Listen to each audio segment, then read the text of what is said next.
महाराष्ट्र चुनाव के लिए बीजेपी ने महायुति के लिए बनाया सीट बंटवारे का फॉर्मूला, क्या दिल्ली में बनेगी बात। महाराष्ट्र विधानसभा चुनाव के लिए महायुति में सीट बंटवारे पर चर्चा जारी है और आज की बैठक के बाद अजीत पवार के एनसीपी, एकनाथ शिंदे की शिवसेना और बीजेपी के बीच दिल्ली में चर्चा होगी।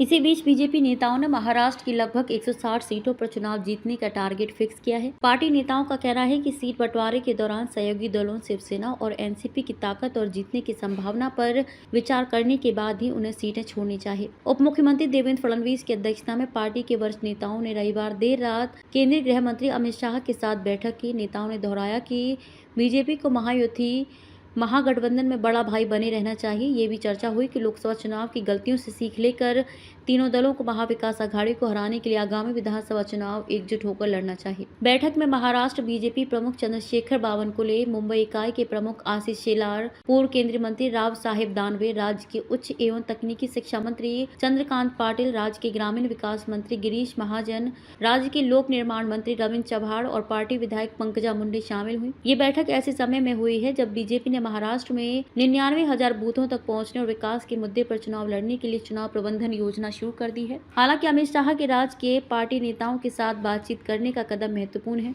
ऐसा इसलिए है क्योंकि महायुति सरकार शिवाजी प्रतिमा ढहने के मामले में एमवी के निशाने पर है, वह भी तब जब खुद प्रधानमंत्री नरेंद्र मोदी ने माफी मांगी है। बीजेपी सूत्रों के अनुसार फडणवीस और बावनकुले ने गृह मंत्री शाह को शिवसेना और एनसीपी के साथ पार्टी की अनौपचारिक बातचीत के बारे में जानकारी दी। दोहराया कि पार्टी को लगभग 70 से अधिक सीटों के आवंटन पर विचार करते समय सावधानी बरतनी चाहिए।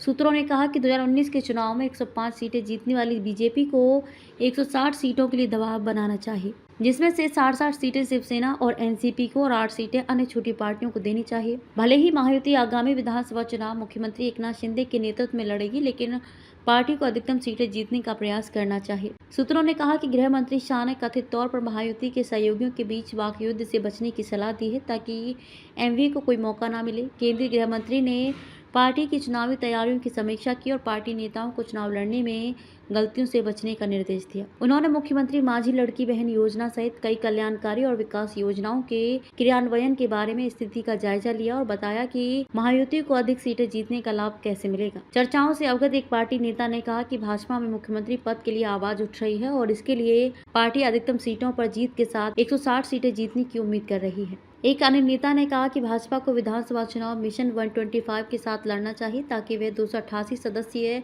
राज्य विधानसभा में सबसे बड़ी पार्टी बनकर उभरे और महायुति में मुख्यमंत्री पद के स्वाभाविक दावेदार हो। इस बीच गृह मंत्री शाह गणपति के दर्शन के लिए मुख्यमंत्री एकनाथ शिंदे और उप मुख्यमंत्री देवेंद्र फडणवीस के आवास पर जाएंगे और बाद में 1:20 पर दिल्ली के लिए रवाना होने से पहले प्रसिद्ध लाल बाग शाह राजा और बांद्रा भी जाएंगे।